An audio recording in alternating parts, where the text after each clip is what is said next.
Quand on arrive en Afrique francophone, on est content de savoir que la majorité de ces pays ont réussi à avoir une identité linguistique. Cependant, il y a 3 grands pays qui manquent à l'appel. Ces pays, pour moi, sont ceux qui ont voulu être les plus grands élèves de la France en ce qui concerne le parler du français.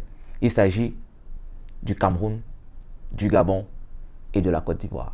Lorsque nous parcourons les pays qui jadis furent des colonies françaises, nous sommes quand même contents que beaucoup d'entre ces pays-là ont réussi à ériger en langue officielle certaines de leurs langues nationales. C'est le cas à Madagascar, par exemple, avec le malagasy, aux îles Comores avec le chikomori, au Niger avec le Haoussa, au Sénégal avec le Wolof, au Bénin avec le Fon, en Centrafrique avec le Sango et ainsi de suite.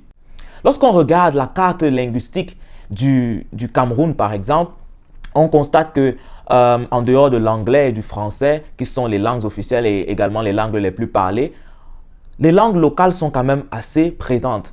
Cependant, le Cameroun, depuis les indépendances jusqu'à présent, a été incapable de trouver une formule qui pourra mettre en avant une langue nationale qu'on pourra adopter même comme langue officielle. Alors, cela peut se comprendre par la diversité culturelle et linguistique qui se présente au Cameroun, peut-être pour éviter des clivages ethniques. Peut-être le gouvernement s'est donné le droit de réserve à ce niveau-là. Cependant, il y a toujours quelque chose qu'on peut faire.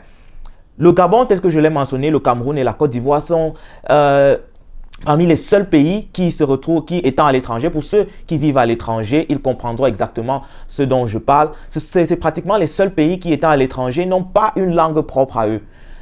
Les Nigérians, par exemple, ont le même problème que le Cameroun, mais ont réussi à adopter un système qui leur permet de se réunir à travers leur Pidgin English, qui maintenant est déjà a carrément atteint le statut de lingua franca, par exemple. Donc, pourquoi ne pas le faire au Cameroun? Par exemple, au Cameroun, nous avons, en dehors des langues locales, nous avons le Pidgin English qui est parlé à 75% par la population du Nord-Ouest qui est anglophone et 33% dans la région francophone. Ça veut dire que c'est une langue qui est déjà assez adoptée. Lorsque nous allons dans les marchés au Cameroun, nous pouvons voir que les vendeurs sur le marché s'expriment en Pidgin et même parfois aussi les acheteurs.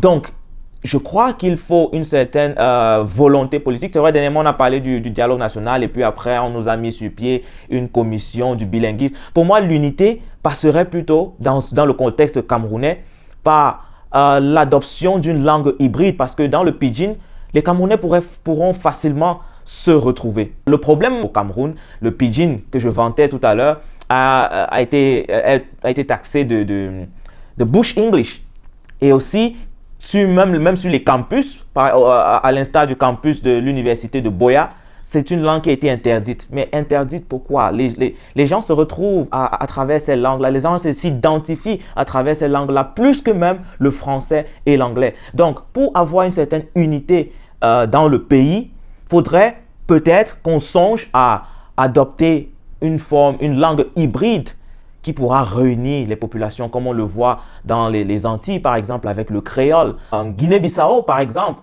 où le crioulo, qui est aussi un créole portugais, est largement parlé par la population. Lorsque je rencontre des frères bissau-guinéens, ils s'expriment en général en crioulo, créole portugais. Pour nous qui vivons à l'étranger, on n'a même pas la possibilité entre Camerounais de trouver un point commun. Quand on se rencontre, on a des francophones et des anglophones. Ça veut dire qu'une personne un côté est toujours enclin à faire des compromis pour pouvoir faire plaisir à l'autre. Soit c'est des francophones qui vont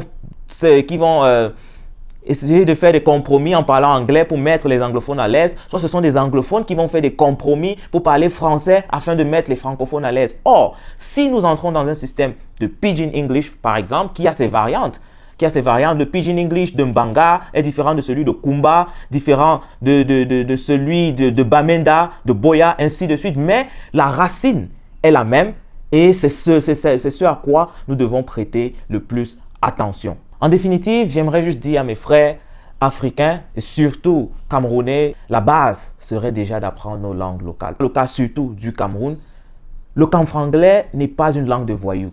Le Pidgin n'est pas un bush English. Ce sont des langues qui nous rassemble plus qu'elle ne nous divise. Donc, essayons d'apprendre, et surtout le Pidgin English, essayons d'apprendre ces langues-là afin que lorsque nous retrouvons, surtout à l'étranger, nous soyons à l'aise dans notre manière de parler, que nous soyons à l'aise l'un avec l'autre et évitons de faire des compromis qui parfois bloquent la communication entre frères que nous sommes. C'était là le sujet du jour. J'attends vos avis en commentaire. Portez-vous bien. Peace.